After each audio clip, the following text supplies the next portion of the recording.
Ji, chapter 9 breach of contract. Board पे कुछ terms लिखी हैं। डैमेजेस क्या मतलब है? नुकसान। पेनल्टी क्या मतलब है? हर्जाना। रेस्टिट्यूशन वापसी। रेसिशन खत्म कर देना। इंजंक्शन मना कर देना।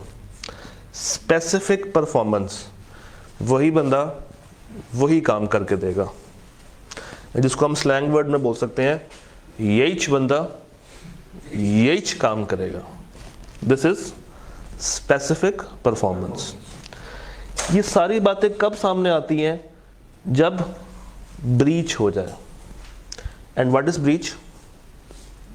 जब एक पार्टी अपनी परफॉर्मेंस पूरी करने की बजाय बैकआउट कर ले, भाग जाए, धोखा दे दे, डिफॉल्ट हो जाए, टर्मिनेट कर दे। तो ब्रीच इज बेसिकली जब एक बंदा अपने किए हुए वादे को पूरा ना करे। तो जो बंदा अपने वादे को पूरा नहीं कर रहा वो क्या कहलाएगा? Aggrieved party? नहीं, वो कन्विक्टेड पार्टी है, डिफॉल्टिंग पार्टी है। और जिसके साथ धोखा हो रहा है वो कौन है? Aggrieved party. यहां तक क्लियर है? एसबीआई ने मुझे कहा कि सर आपने क्रैश कोर्स पढ़ाना है बी लॉ का। मैंने कहा जनाब मैं हाजिर। कब से पढ़ाना है? 11 तारीख बरोज इतवार। कब तक पढ़ाना है? 11 से 18 तक। मैंने कहा डन। 8 तारीख को मैंने कॉल की और कहा कि मैं माजरत चाहता हूं, मैं अपना वादा पूरा नहीं कर सकता, मुझे आउट ऑफ स्टेशन जाना है, या मेरे घर में कोई इमरजेंसी है। किसी भी बहाने को मैंने सामने रख के अपने आप को उस कॉन्ट्रैक्ट से हटा लिया, बैकआउट कर लिया। क्या ये ब्रीच है? है। कौन सी ब्रीच है? दिस इज एक्चुअल ब्रीच, जिसमें एक पार्टी इन्फॉर्म कर रही है कि भाई मैं आपके लिए अब ये काम नहीं कर सकता। ये ब्रीच कौन सी है? Actual breach. एक और केस में चलते हैं। एसबीआई 11 तारीख से लेके 18 तक क्रैश कोर्स होना था। 10 की शाम में फेसबुक के ऊपर मेरी एक फोटो आई जिसमें मैं दुबई पहुंचा हुआ और लिखा हुआ है कि मैं यहाँ पे अगले 2 हफ्तों के लिए आ गया हूँ, तो जिसने रब्ता करना है वो मेरे से आके मिल ले या मुझे मैसेंजर पे टच कर ले। वहाँ तो व्हाट्सएप चलता ही नहीं है। तो क्या मैंने कॉलेज को बताया कि मैं अब आपका क्रैश कोर्स नहीं पढ़ा सकता? नहीं, डायरेक्टली नहीं बताया। मगर जब प्रिंसिपल तक मेरी वो पोस्ट पहुंची तो वो समझ गया कि ये भाग गया, मगर मैंने इन्फॉर्म नहीं किया। दिस इज एंटीसिपेटरी ब्रीच, जिसमें एक पार्टी ने डायरेक्टली इन्फॉर्म नहीं किया मगर कुछ ऐसा कर दिया जिससे अब वो वैसा नहीं कर सका जैसा उसको करना चाहिए था। This is anticipatory breach. तो ब्रीच 2 तरह की है, एक एक्चुअल और एक एंटीसिपेटरी। आइए किताब से देखते हैं कुछ बातें। Breach of contract occurs when a party either refuses, ये एक्चुअल है, ईदर रिफ्यूजेस, खुद कॉल करके खुद मिल के मना कर दे कि भाई अब मैं ये काम तुम्हारे लिए नहीं कर सकता, और fails to perform his part of contract, ये एंटीसिपेटरी है। रिफ्यूज नहीं कर रहा मगर अब वो कोई ऐसा काम कर गया जिससे अब वो अपना कॉन्ट्रैक्ट का वो पार्ट परफॉर्म नहीं कर सकता। ब्रैकेट में कुछ लिखा हुआ है, other than when such performance is excused under the, अगर लॉ ही आपको मना कर दे अब तुमने ये काम नहीं करना तो ये ब्रीच नहीं कहलाएगी। अगर लॉ ने आपको एक्सक्यूज कर दिया है, लॉ ने आपको मना कर दिया है, लॉ ने ही सब्सिक्वेंटली वो वॉइड कर दिया है, तो अब ये ब्रीच अकाउंट फॉर नहीं होगी। भाई हमने क्रैश कोर्स करवाना था, गवर्नमेंट ने कहा कि सब कुछ बंद कर दो, नेट भी बंद कर दो, क्लासेस भी बंद कर दो, कॉलेज भी बंद कर दो।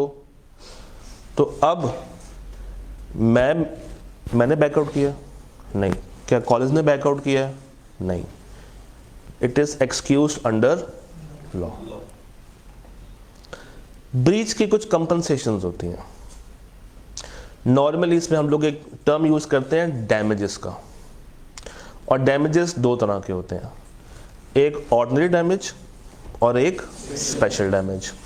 बड़ा आसान सा रूल है। मैंने एक बंदे को सप्लाई करना था एक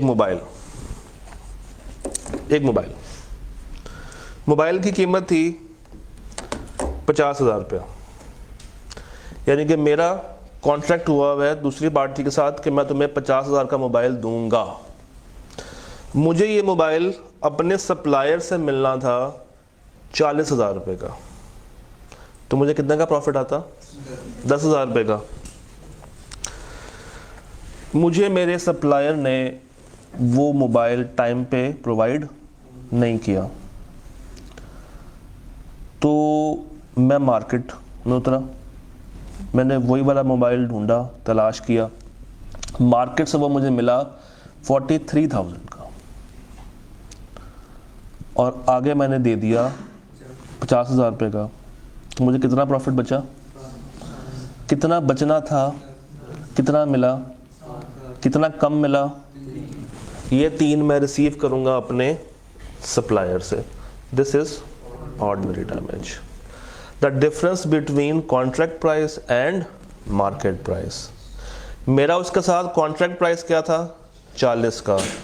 मुझे उस वक्त मार्केट प्राइस कब मिली? क्या मिली? 43। डिफरेंस कितना है? 3,000 रुपये का। ये 3,000 रुपया मैं किससे लूंगा? अपने सप्लायर से लूंगा under ordinary damage, which arise naturally in the usual course of things from the breach। ये ब्रीच की वजह से मैं उससे 3,000 रुपया ले रहा हूं। इस ब्रीच की वजह से मैं उससे 3,000 रुपया डिमांड कर रहा हूं। मैंने अपने कारपेंटर को कहा कि भाई मुझे तुमने एक कुर्सी बना के देनी है जिसको मुझे घर पे इस्तेमाल करना है, आगे नहीं बेचनी। उस कुर्सी की वैल्यू थी 5,000 रुपया, जो उसने मेरे से कॉन्ट्रैक्ट प्राइस तय की। जिस दिन मुझे कुर्सी चाहिए थी उस दिन वो भाई अवेलेबल नहीं थे, मगर मुझे कुर्सी ज़रूरी चाहिए थी। तो मैंने मार्केट से एक बंदा तलाश किया, उससे काम करवाया, और उसने वो मुझे कुर्सी बना के दी 400 रुपया महंगी। तो वो जो ऊपर का 400 रुपया, आई एम लाइबल या he is liable? He is liable to pay me that over and above 400 रुपया, बिकॉज उसने क्या किया है? ब्रीच किया है, जिसकी वजह से मैं कौन सी पार्टी बन गया हूं? वो कौन सी पार्टी है? डिफॉल्टिंग। और वो मुझे क्या पे करेगा? Ordinary damage. ये नेचुरली अराइज होते हैं, इसको बताना ज़रूरी नहीं है, इसको नोटिस में लेकर आना ज़रूरी नहीं है, ये आपको मिलने ही मिलने हैं। जैसे ही ब्रीच होगी ये डैमेजेस आपको लाजमन मिलेंगे। एक बात जो अक्सर बच्चे नहीं पढ़ते, ये लाइन जरा गौर से पढ़िएगा, इसमें एक पॉइंट छुपा हुआ है।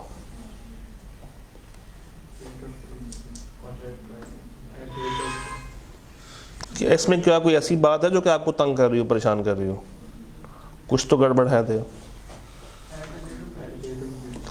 Eight the date of breach, जिस दिन ब्रीच हुई उस दिन मार्केट में वो मोबाइल था 44,000 का, 2 दिन के बाद महंगा हो गया 46,000 का। तो मैं डिफरेंस 44 के साथ लूं या 46 के साथ लूं? 44 के साथ लेना पड़ेगा। तो ये प्राइस कौन सी होगी? जिस दिन ब्रीच हुई है। This is ordinary damage. अब आए नीचे स्पेशल डैमेज के ऊपर। ये उस वक्त मिलेगा जब मैंने दूसरी पार्टी को नोटिस दिया हो कि भाई अगर तुमने डिफॉल्ट किया तो जिसकी वजह से मुझे जो नुकसान आगे होगा वो मैं तुमसे रिकवर करूंगा। 1,000 रुपए की चीज थी, जो कि मैंने आगे 1500 रुपये की सप्लाई करनी थी। मेरा नेट प्रॉफिट क्या था? 500। वो 1000 रुपये की चीज़ मुझे मिलनी थी मेरे सप्लायर से, लेट्स से वो मुझे देता 800 रुपये की, तो मेरी कॉस्ट क्या है? 800। मेरा कॉन्ट्रैक्ट प्राइस क्या है? 1000 या 1500? 1500। 800 की चीज़ 1000 रुपया और 1500। उसने मुझे वो 800 वाली चीज़ टाइम पे प्रोवाइड नहीं की। 800 की चीज़ होती, 1500 की मैं आगे बेचता, मुझे क्या मिलता? 700। उसने 800 वाली चीज़ टाइम पे नहीं दी, मुझे वो मार्केट से 1000 रुपये की पड़ गई, तो अब मुझे 200 रुपया मिलेगा बतौर ऑर्डिनरी डैमेज, और जितना मेरा मुनाफा कम हुआ है वो मुझे मिलेगा बतौर स्पेशल डैमेज। मगर कब मिलेगा? जब मैंने अपने सप्लायर को बताया है कि भाई ये चीज़ मैंने आगे तुमसे ले गए, मैंने आगे देनी है, अगर टाइम पे ना हुई तो मेरे आगे वाला कॉन्ट्रैक्ट में मसला आ जाएगा, तो तुमने मुझे ये टाइम पे प्रोवाइड करनी है, और अगर मुझे टाइम पे प्रोवाइड ना करे तो मैं उससे वो आगे वाला लॉस भी ले सकता हूँ बतौर special damage.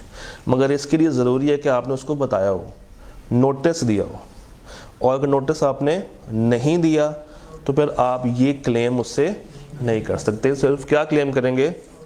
Ordinary damage. Ordinary तो होता ही होता है, it is from the breach itself, ये मिलना ही मिलना है, ये होना ही होना है।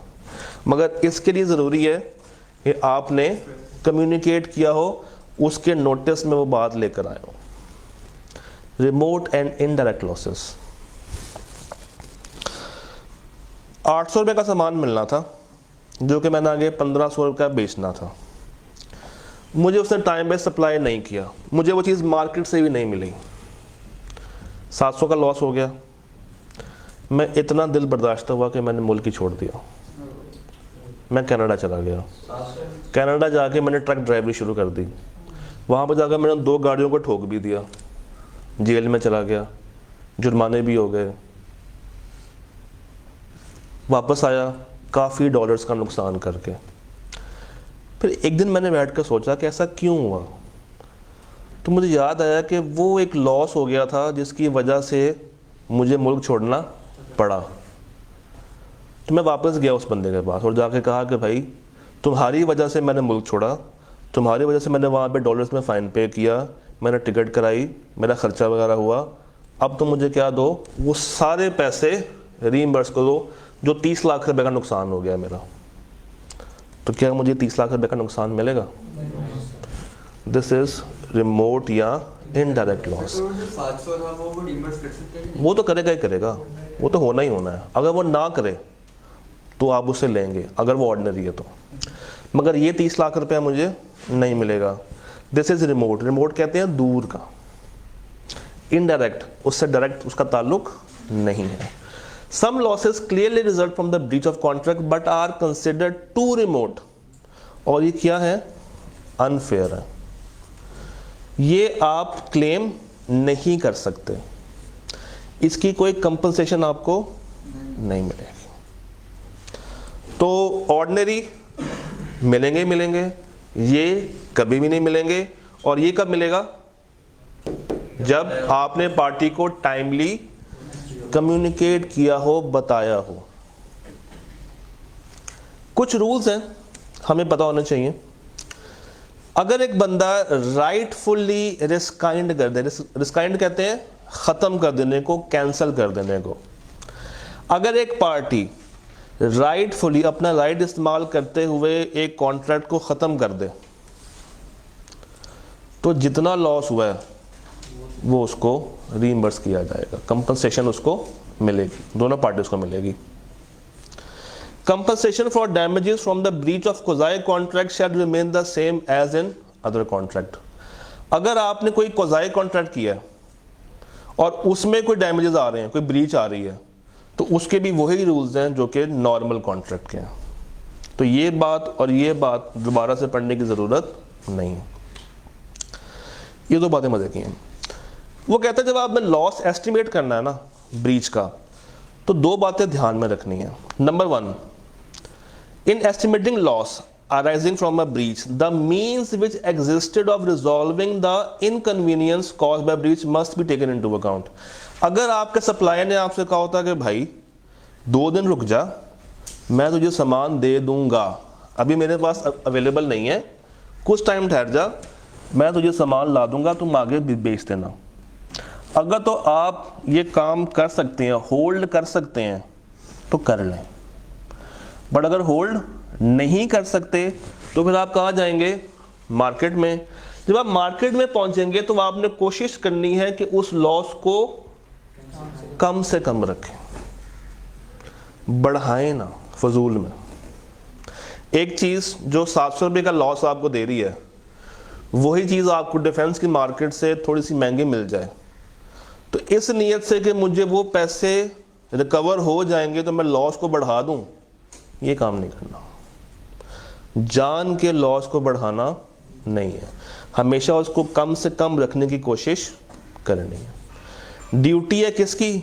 एग्रीव्ड पार्टी की, जिसके साथ नुकसान हो चुका है। स्टिल लॉ कहता है कि तुम्हारी ड्यूटी है कि तुमने तमाम रीजनेबल स्टेप्स लेने हैं जिससे तुम लॉस को मिटिगेट कर सको, कम से कम रख सको, और उससे जो कंपनसेशन ले रहे हो अगर तो तुम उसको अवॉइड कर सकते हो तो अवॉइड कर दो।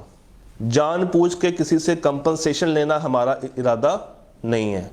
अगर तुम उसका लॉस कम कर सकते हो तो करो, अच्छी बात है, बट अगर पॉसिबल नहीं है तो जितना जायज़ बनता है उतना उससे क्लेम कर लो।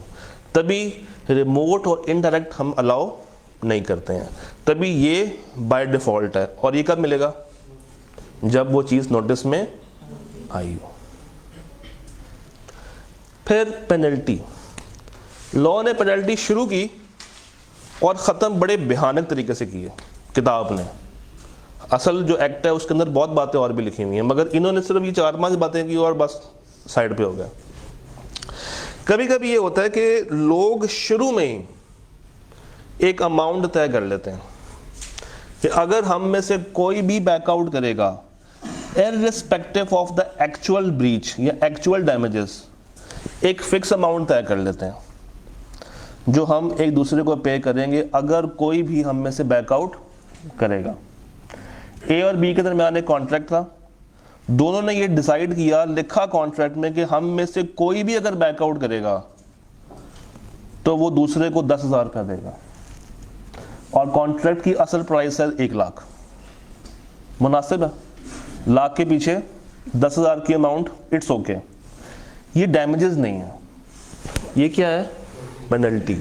ये हर जाना है। डैमेजेस अगर होंगे तो वो अलग से मिलेंगे और ये अलग से मिलेगा। तो irrespective of the actual loss, actual damage, अगर आप शुरू में ही पार्टीज एग्री कर लें, जब कॉन्ट्रैक्ट एंटर हो रहा है, जब वो फॉर्म हो रहा है कि हम में से अगर कोई भी ब्रीच करेगा तो हम एक अमाउंट स्पेसिफाई कर लें जो कि पेएबल होगी बतौर डैमेजेस। ये क्या है? This is penalty. Such amount may और may not be termed as penalty. क्या मतलब है इस लाइन का? मे और मे नॉट। इसको हम पेनल्टी कह भी सकते हैं और नहीं भी कह सकते। कब नहीं कहेंगे? जब वो अमाउंट इतनी ज्यादा एग्जैजरेटेड ना हो, इतनी ज्यादा डिस्प्रपोर्शनेट ना हो। और अगर लाख रुपए का कॉन्ट्रैक्ट था और मैं लिख दूं कि भाई जो भी डिफॉल्ट करेगा वो दूसरी पार्टी को 60,000 रुपया देगा, तो ये अमाउंट एग्जैजरेटेड है, डिस्प्रपोर्शनेट हो रही है, 60% पे पहुंच गई है। नॉर्मली क्या होता है? 5%, 1%, 10%। तो अगर वो वाली अमाउंट रखी तो वो फिर पेनल्टी नहीं कहलाएगी, वो कहलाएगी डैमेजेस। बट अगर वो अमाउंट इतनी ज़्यादा बढ़ा दी है, एग्जैजरेट कर दी है, डिस्प्रपोर्शनेट कर दी है, वो लिंक ही नहीं कर रही है, इतनी ज़्यादा है, तो उसके लिए क्या वर्ड यूज़ होगा? पेनल्टी का। कोर्ट फिर बीच में आएगा और वो उतने डैमेजेस आपको देगा जितने आपके बनते हैं। कोर्ट डिसाइड करेगा क्या वाकई में ये अमाउंट एग्जैजरेटेड है या नहीं है, क्या वाकई में इतनी अमाउंट मिलनी चाहिए या नहीं मिलनी चाहिए। Court will award only reasonable compensation not exceeding the maximum amount. One form of penalty can be a condition for increased interest from the date of default. ये लाइन लिखी और भाग गए। इसका ना सर है ना पैर है, बट सुन लें, जब आप बैंक में जाते हैं और लोन लेते हैं तो बैंक की कुछ टर्म्स होती हैं जो कि हम बिना पढ़े साइन कर देते हैं। वहाँ पे ये लिखा होता है कि किसी दिन अगर आपने हमें टाइम से किस्त अदा नहीं की तो हम आपका इंटरेस्ट रेट बढ़ा सकते हैं बतौर पेनल्टी। तो ये लाइन है, one form of penalty can be a condition for increased interest from the date of default. मगर इस लाइन का ना सर है ना पैर है, तो इसको अभी दफा पढ़ के समझ आ गई है तो दिलो दिमाग से निकाल दें। बाकी चैप्टर हमारे पास सामने सामने है। ऑर्डिनरी डैमेज हमेशा मिलेंगे, स्पेशल डैमेजेस जब नोटिस होगा, रिमोट इनडायरेक्ट कभी नहीं मिलने वाले।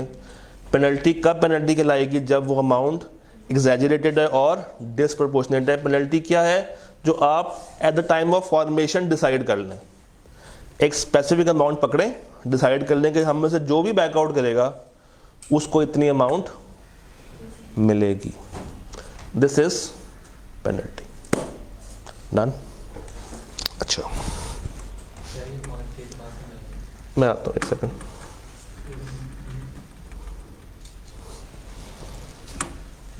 कल मैंने तकरीबन 3 बजे के करीब चैप्टर 2 के नोट्स डाल दिए थे जो 1 पेजर था। इस पे 3 और 8 कंबाइन है।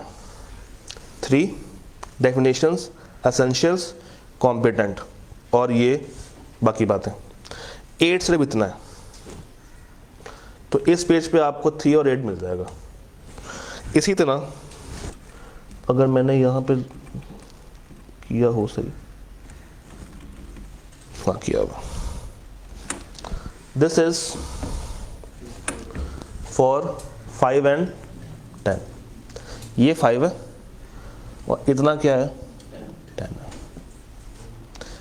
कम से कम ये तो याद करना ही करना है।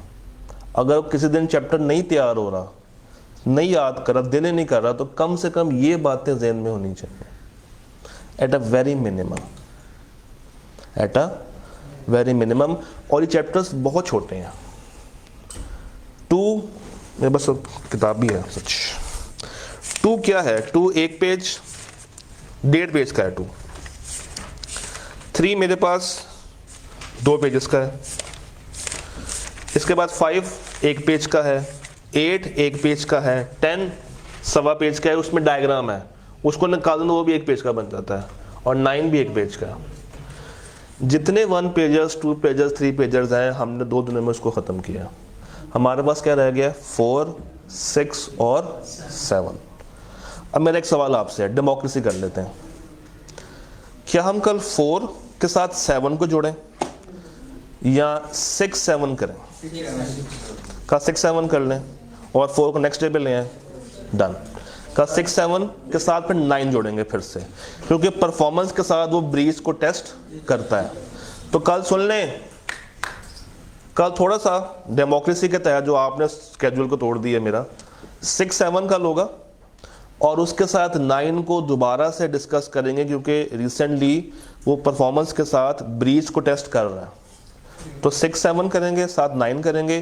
कोशिश करूंगा कि रिसेंट 2-3 सवाल भी लेकर आऊं ताकि आपके सामने वो भी रखूं। ऑल्दो वो डिस्कस मैंने किए होंगे किसी ना किसी लेक्चर के अंदर, वीडियो के अंदर, जो कि आपको दी भी जा रही हैं साथ साथ, बट स्टिल कोशिश करेंगे इफ़ टाइम परमिट्स तो हम उसको कल कर लें। अगर कल ना हो पाए तो डे 4 में सिर्फ चैप्टर 4 होगा हमारे पास, तो टाइम वहाँ पे हमारे पास निकल आएगा। तो कल 6 7 के साथ 9 को जोड़ना है और 9 बजे हम लोग अपनी कहानी का आगाज़ कर लेंगे। आज आपको मैं 15 मिनट पहले छोड़ रहा हूँ, ये 15 मिनट मैं किसी भी दिन आपसे रिकवर कर लूँगा। तब तक के लिए अल्लाह हाफ़िज़। कल कर लेते हैं।